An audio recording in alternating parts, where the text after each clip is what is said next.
Padre, te damos gracias porque tú has sido bueno con nosotros. Te damos siempre, Señor, la oportunidad. Estamos tan agradecidos precisamente por la oportunidad que tú nos das de poder compartir tu palabra, Señor, a través de estos medios que tú has dejado. Bendice a cada oyente de Radio Restauración 1450 AM.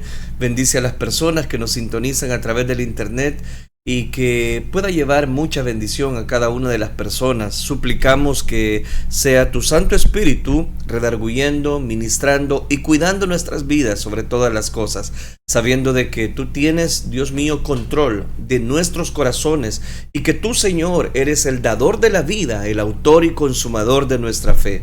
Todo esto lo pedimos en el bendito nombre de tu Hijo amado, por quien desde ya te damos las gracias. Gracias, Cristo Jesús. Amén, Señor, y amén. Continuamos desarrollando dentro de este programa la serie de David, el ungido de Dios. Ya hemos analizado varios temas, específicamente 14 temas que tienen que ver con la vida de David. En la última oportunidad estuvimos hablando acerca de el complot hacia David. Saúl había fraguado, había maquinado, voy a decirlo, matar precisamente al ungido de Dios. Estoy hablando de David. Inmediatamente Jonathan tomó la decisión de hacer precisamente una alianza con David y interceder frente a su padre para dar cobertura a que no mataran a David. Él puso 6 argumentos, lo que se le tituló como el complot de David. Ahí está en las redes sociales, pero vamos a extraer 3 detalles importantes para poder ubicarnos en el contexto de en qué quedó precisamente ese complot.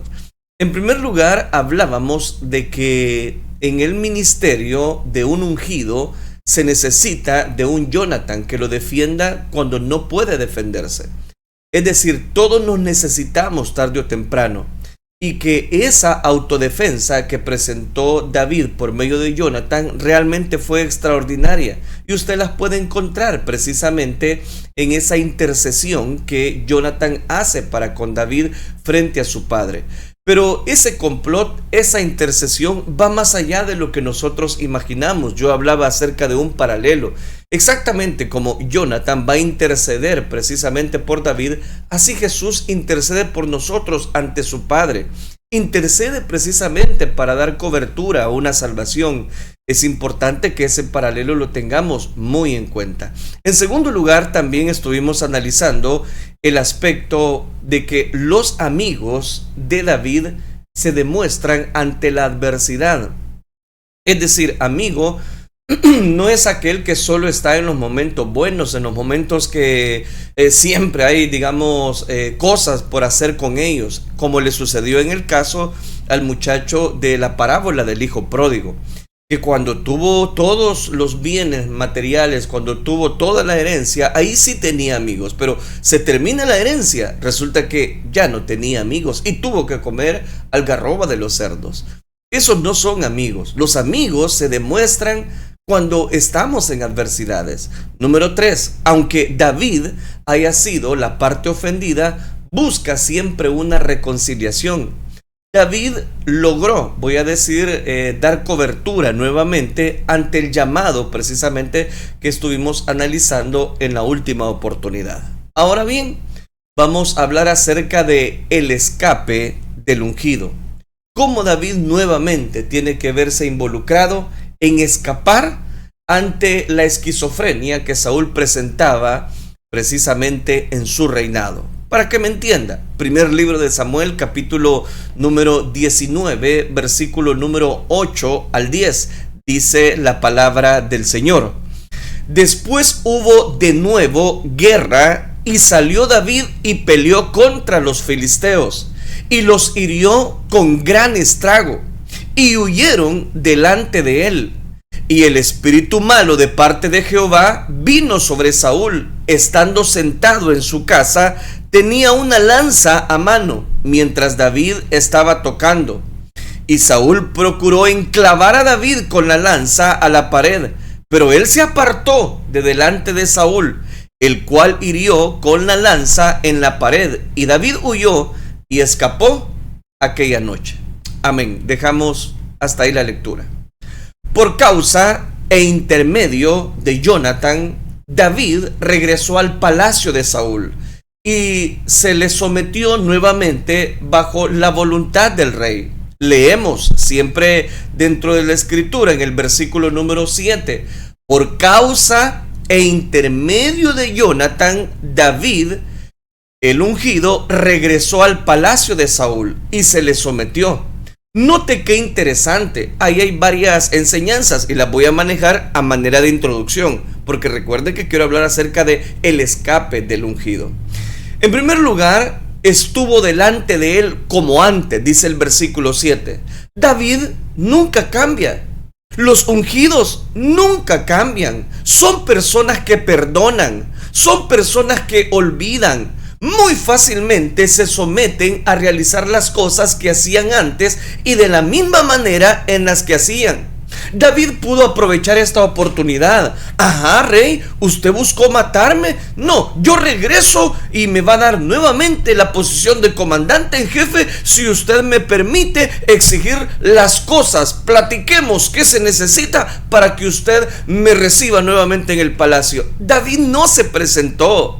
David no presentó condiciones para regresar nuevamente. No, los ungidos no piden posiciones. Las salidas, buenas o malas, deseadas o no deseadas, voluntarias o presionadas, no hacen grietas en el carácter del ungido. David regresó de la misma manera como se había ido, bajo una sujeción.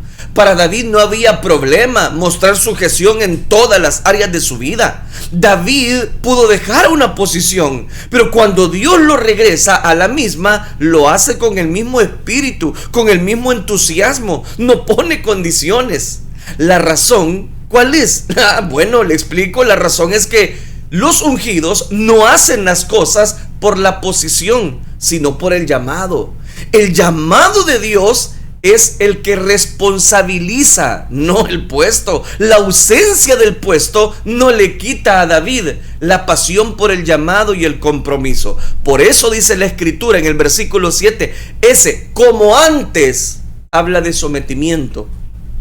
David siempre reconoce a quien está en autoridad sobre su persona. No se deja dañar por el espíritu de rebelión. El tiempo fuera de una cobertura ha dañado el carácter de muchas personas. Se lo voy a repetir. El tiempo fuera de una cobertura ha dañado el carácter de muchas personas. El no tener el respaldo de Dios, como lo he venido diciendo, ha hecho que Saúl vaya en un declive total. Los candidatos a ser ungidos bajo una formación espiritual siempre se someten a una autoridad, porque un día serán promovidos a ser ellos mismos autoridad. Ese como antes que menciona el versículo 7 habla de humildad. Humildad, literalmente.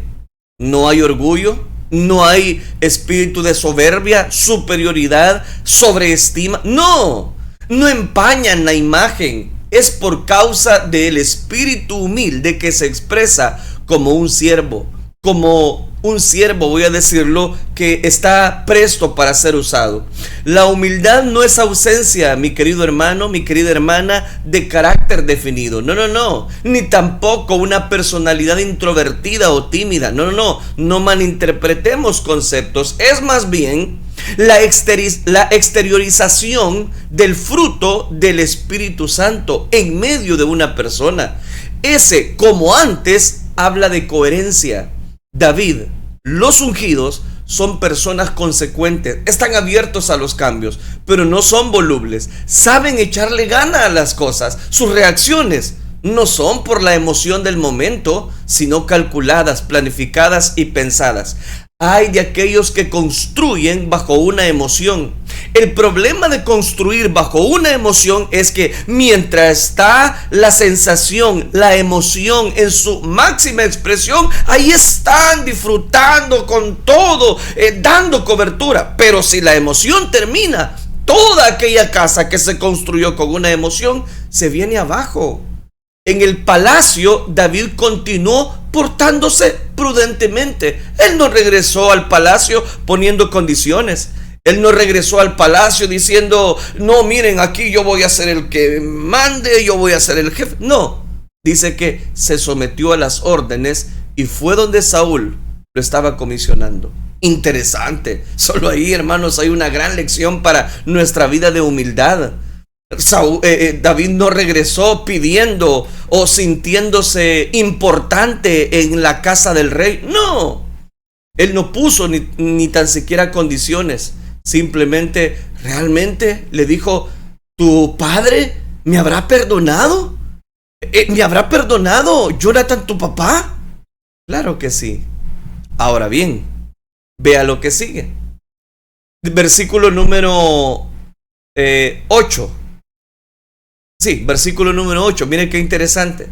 Después hubo de nuevo. ¿Después de qué? Después de que Saúl había intentado matarle y que lo recibió nuevamente y lo perdonó. Pero no, mire, después hubo de nuevo guerra.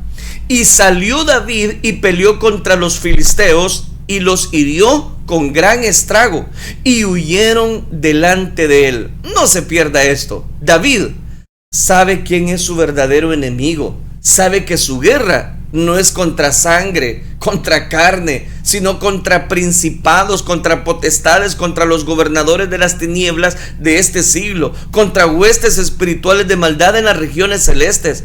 El enemigo de David, el enemigo del ungido, no era el no ungido. Estoy hablando de Saúl. No, para él no lo veía como un rival, sino los filisteos. Tan pronto David regresó al palacio de Saúl, los filisteos y el pueblo de Dios terminaron su tregua condicionada, volvieron a la carga, volvieron a la guerra. Mientras David no estaba, los filisteos no se presentaron. La presencia de David provoca a los filisteos a la guerra.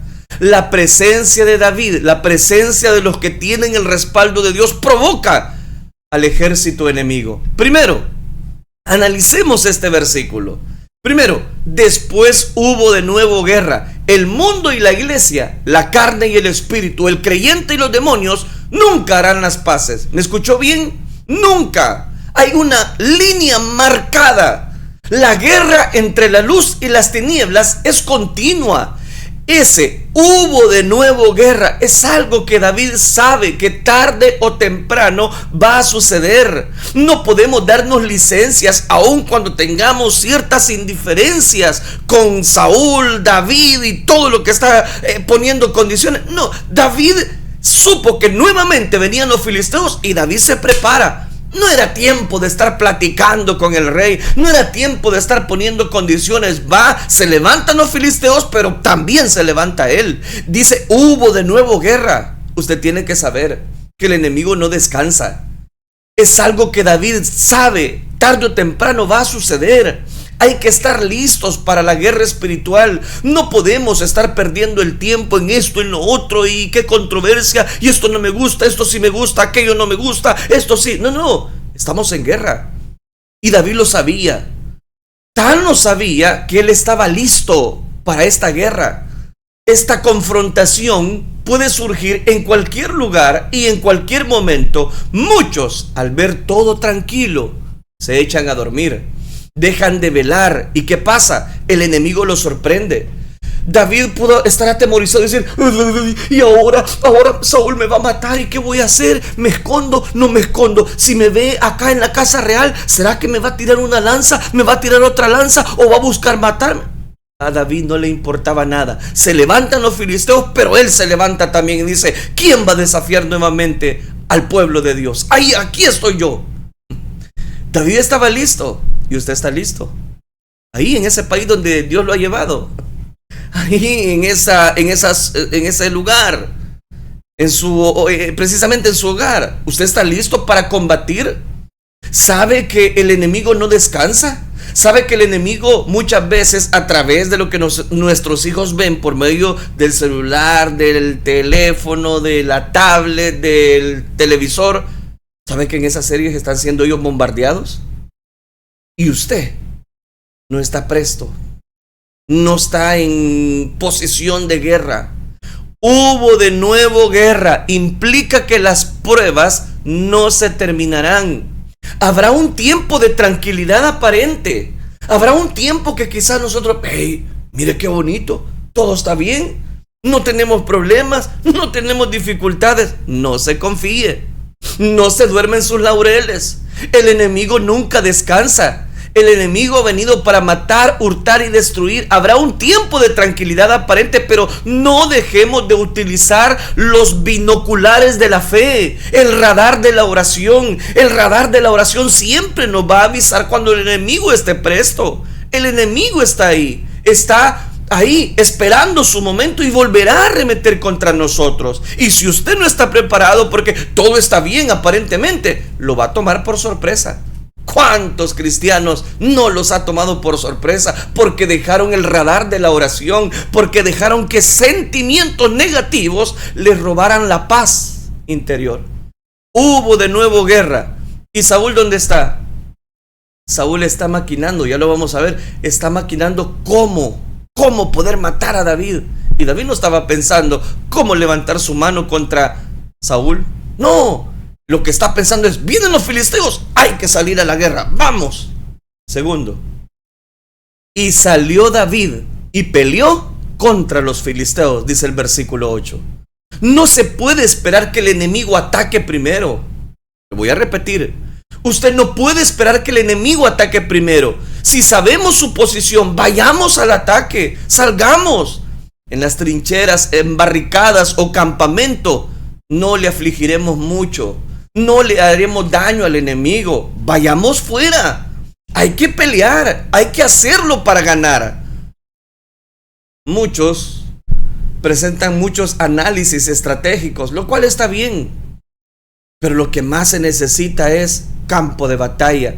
Hay que movernos en dirección a puntos enemigos. Tenemos que avanzar decididos. No debemos retroceder. David creía que siempre en el beneficio de dar el primer golpe, eso lo iba a dar la victoria.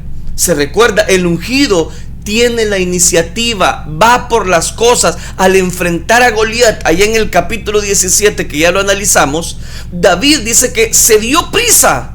Corrió a la línea de batalla contra el filisteo. No le importó que él estuviese gritando, tú vienes a mí con palos, esto y lo otro, que acaso soy yo un perro. Él seguía hablando, pero David corrió a la línea de combate.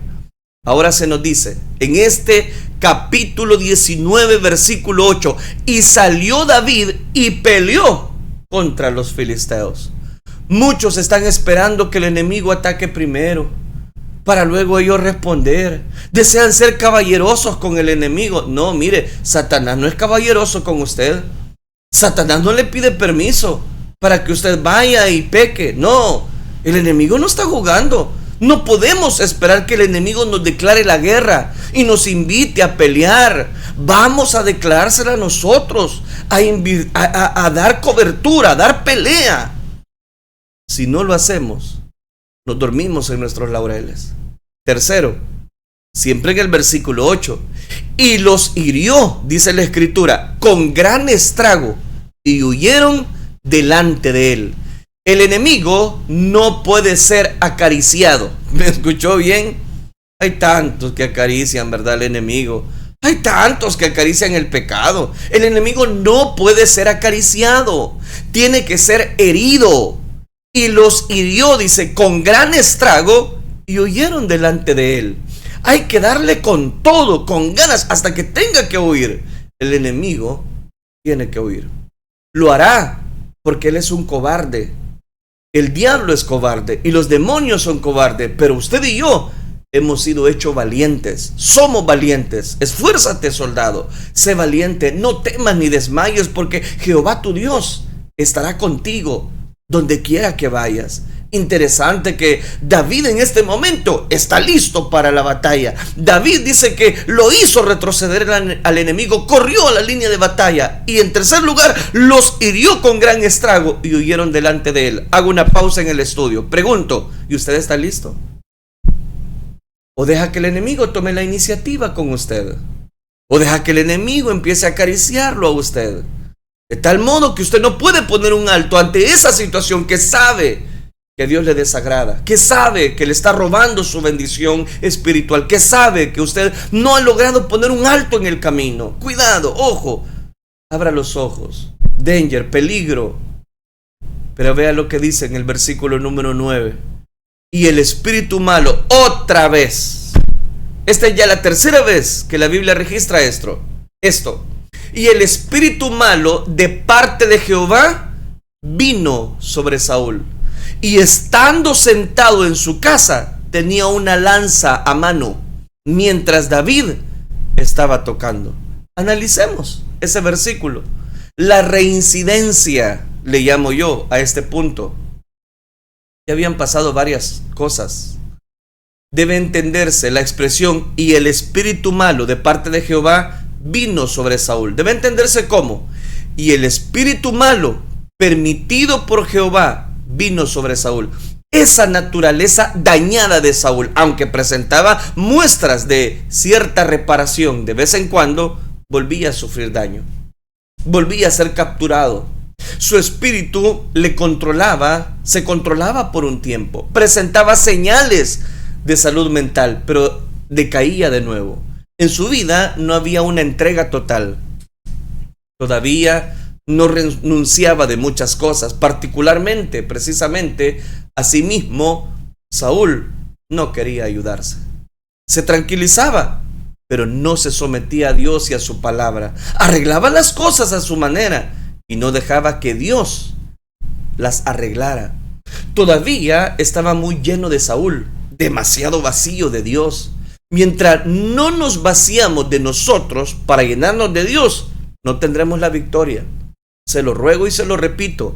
Mientras no nos vaciamos de nosotros, de nuestra egolatría, para llenarnos de Dios, no, señores, no tendremos victoria. En su casa, el no ungido, Saúl, aparece con su juguete. Otra vez jugando con una lanza en su mano. Tenía una lanza a mano. No tenía su cetro de autoridad como rey. No se sentía con el respaldo de Dios. Cuando se pierde la unción, no se sabe dónde está la autoridad. Por el contrario, se tiene siempre un juguete a la mano, una lanza. Ella simboliza la carnalidad en la cual Saúl había caído. Que tuviera una lanza en la mano muestra que Saúl tenía todo planificado, que las relaciones entre él y David no se habían sanado, no habían subsanado una herida. Aunque David se veía como su amigo, él lo seguía considerando su enemigo. Luego leemos, mientras David estaba tocando, la actitud de David es la de un adorador. Saúl estaba en la carne, David estaba en el espíritu. Miren los contrastes de escenas que nos presentan el primer libro de Samuel, capítulo 19. Mientras uno tiene una arpa tocando, mientras uno es un adorador a tiempo completo, el otro tiene una lanza en la mano que habla de muerte. Qué triste, porque cuando se pierde toda autoridad espiritual, cuando se pierde el respaldo de Dios, se habrá perdido el ideal. Se habrá perdido el propósito, se habrá perdido el camino. La brújula estará muy desviada para poder nuevamente sintonizarnos con Dios. Mientras David estaba tocando, Saúl estaba maquinando cómo tirar esa lanza, cómo despedazar al ungido de Dios. Cuidado. Cuando todo lo hemos tirado, voy a decirlo, bajo la cobertura del enemigo, el enemigo nos ha robado nuestra paz interior. Cuidado con eso, que no nos pase a ninguno. Versículo 10. Y Saúl, aquí está todo. Hace poco había estado intercediendo Jonathan por David. Y mire cómo nuevamente sale a relucir su formación, su egolatría, su yo interior. Estoy hablando de Saúl. Y Saúl procuró enclavar a David con la lanza a la pared. Pero él se apartó de delante de Saúl, el cual hirió con la lanza en la pared. Y David huyó y escapó aquella noche. Ahí está el escape del ungido. Saúl procuró enclavar a David. David nunca se quitó de la mira telescópica de Saúl. La carnalidad de Saúl se exteriorizaba contra David. Va cada vez más en deterioro. Sobre David, él quería descargar toda su ira. Y uno se pregunta, ¿pero por qué? Porque él no ha sanado su corazón. Muchas personas dan destellos de haber sanado su corazón, pero no han sanado heridas. En el primer libro de Samuel, capítulo 18, versículo 11, leemos, se lo recuerdo: y arrojó Saúl la lanza diciendo, enclavaré a David a la pared. Pero David lo evadió 2 veces, un capítulo anterior. Y David lo evadió 2 veces, dice la escritura. Ya Saúl había intentado asesinar 2 veces con su lanza a David, pero fue protegido divinamente y la evadió. Ahora, por tercera vez, el no ungido, Saúl, arremete contra David. Era una obsesión personal. No importaba que David tratara de mantener una buena relación con Saúl, él la deterioraba con sus acciones. Leemos: y Saúl procuró enclavar a David con la lanza a la pared. Cuando el espíritu malo en Saúl se manifestaba, le inspiraba un odio asesino contra David. Aquel espíritu malo no le gustaba estar cerca del Espíritu Santo que tenía David, no le gustaba verlo, le procuraba un choque muy interno. Procuró, voy a decirlo, dar cobertura a su odio, a todas las grietas que él había dejado en su camino. Y recuerde, todo esto comenzó cuando aquellas mujeres cantaron: Saúl mató a 1000 y David a sus 10,000. No le falta más que el reino. Qué triste es que Saúl lo que temía era perder su posición. Lo que él no se ha dado cuenta es que no importa perder la posición. Lo que sí importa es perder la comunión con Dios. Si perdemos la comunión, perdemos todo. Si perdemos nuestra relación con Dios, lo habremos perdido todo. Por eso es que en este momento Saúl está en un total declive. Por eso es que Saúl, ¿cómo podía ejercer dominio, control? ¿Con qué autoridad salía a la batalla contra los filisteos? Si moralmente él era una persona hecha pedazos, tenía grietas en sus caminos. Era una persona ambivalente. Era una persona que no podía sanar, no había sanado sus heridas. Y eso hacía que con qué autoridad salía a la batalla si no tenía el respaldo de Dios. Por eso es que David, cada vez que sale a la batalla, Dios le da la victoria. Pero ahora, ¿cómo le paga el rey? ¿Queriéndolo enclavar con su lanza a la pared en David? Cuando ese espíritu se manifestaba, le inspiraba odio, un asesino completamente. Esta es la tercera vez, solamente en unos cuantos versículos, que Saúl procura matar a David. Todo parecía normal. Algo le dice a David: apártate de Saúl y hazlo ahora. Hazlo ahora mismo. Era la voz interior del Espíritu Santo. Por eso le dije, mientras Saúl ya no escuchaba, lo que escuchaba eran las grietas de odio y asesinato para con David. Lo que David escuchaba, la contraparte, era la voz de Dios, el Espíritu Santo. Apártate ahora mismo, apártate. Era la voz del Espíritu Santo. David se aparta. Y en ese preciso momento, en fracciones de segundos, Saúl mueve su lanza con mucha furia, con fuerza bruta, y la punta metálica hace saltar destellos, chispas, y desprende partículas al chocar contra la pared. El Espíritu Santo en la vida de los ungidos es una alarma contra peligros. Esa alarma siempre tiene que estar conectada. Por eso le dije, el radar de la oración es importante. Cada vez que la escuchemos sonar esa alarma dentro de nosotros, tenemos que movernos inmediatamente. Prestemos atención a esto. Y David huyó, dice el versículo número 10. Y Saúl procuró enclavar a David con la lanza a la pared, pero él se apartó de delante de Saúl, el cual hirió con la lanza en la pared. Y oiga esto: y David huyó y escapó aquella noche. David huyó. Los ungidos huyen del pecado, huyen de los peligros y huyen por su vida. No huyen porque son cobardes, sino porque son sabios. El sabio ve el mal y se aparta, y quieren preservarse para Dios. Cristiano, huye, pero huye al propósito de Dios. Dios tiene planes contigo, coopera en su relación. Él tiene grandes cosas para tu vida, pero es necesario matar nuestra carnalidad.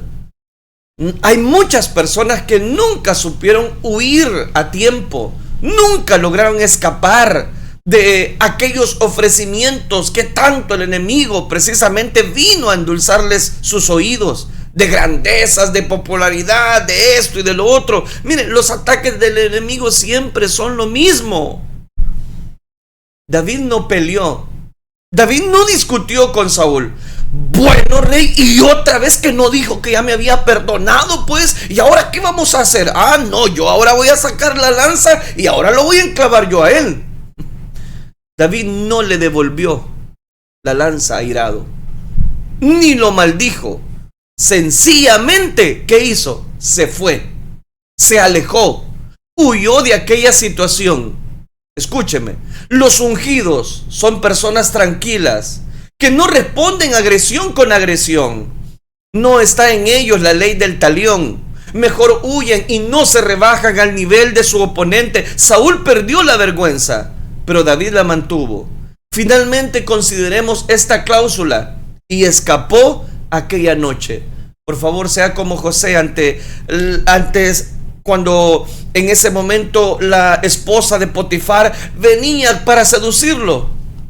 ¿Qué hizo José? ¿Se quedó a contemplar a aquella mujer? ¿Se quedó a escucharle la voz endulzante? No, él dice que escapó, huyó. Escapemos. Si no escapamos, seremos presa fácil del enemigo y nos va a despedazar. Por no escapar, Sansón, de aquellos ofrecimientos, de aquellas filisteas, él terminó sin ojos, despedazado, porque no escapó. Huye, cristiano, huye de esos ofrecimientos que no responden a agresión. Huyen, no se rebajan al nivel del oponente. ¿Qué hace David? ¡Qué gran enseñanza esta! Dice que y David huyó, escapó aquella noche. Esa cláusula realmente me sorprende. Y escapó aquella noche. Hay decisiones que tienen que ser tomadas inmediatamente, no las pueden posponer. Postergarlas puede llevarnos a la derrota y al fracaso. Todo esto que está viviendo David es porque Dios lo está trabajando para que sea el nuevo rey. De Saúl hay que escaparse a tiempo. Muchos, cuando tienen que escapar y se les ofrece una oportunidad, no lo hacen. Tienen la equivocada esperanza de que Saúl va a cambiar. Saúl nunca va a cambiar. Pero Saúl es un pedazo de piedra que no quiere cambiar en un trozo precioso de mármol. No va a cambiar nunca, no se puede. Esa noche David comprendió que de aquí en adelante sería infructuoso querer aceptar ser parte como amigo de Saúl. Tenía que apartarse él y ser realista. El rey no lo quería ni entendía los buenos planes o los malos planes que tenía para con él. Esa noche, cuando escapó, David comprendió que hay que poner los pies sobre la tierra y que el rey no lo quería y que el rey no lo quería tomar en cuenta. Tenía buenos planes, pero los buenos planes eran de parte de Dios, no de parte del rey. Tengo que terminar. 3 aplicaciones. 1. El ungido está siempre en plan de guerra contra los enemigos verdaderos y no contra sus hermanos en la fe. Número 2. David, el ungido, delante del no ungido, mantendrá su comunión con Dios. No importa si tiran lanzas, no importa si tiran lo que quieran tirar. Él no cambia, su carácter realmente es especial. Número 3. El ungido no puede cerrar sus ojos espirituales cuando se reúne, porque lo van a despedazar. El enemigo ha venido para matar, hurtar y destruir, Pero Jesucristo dijo, para eso he venido, para que tengan vida y para que la tengan en abundancia. Si es necesario escapar, escape de las garras de ese enemigo. Oremos al Señor. Padre, gracias te damos. Tu amor es especial. Te doy gracias, Dios mío, porque realmente tu palabra es viva, es poderosa, corta como una espada de doble filo, penetra hasta partir el alma. Gracias, Dios mío, por enseñarnos. Gracias por permitirnos aprender de ella. Ayúdanos, te lo ruego. Ayúdanos, Padre Celestial, porque sabemos que sin ti nada podemos hacer. Que los grandes errores de estos personajes nos lleven a nosotros a entender que tú tienes cuidado de nuestra vida y que las grandes lecciones que encontramos en tu palabra puedan llevarnos a tomar buenas decisiones en la vida. No a nosotros, sino a tu santo nombre sea toda la gloria. Gracias, Cristo Jesús. Amén, Señor, y amén.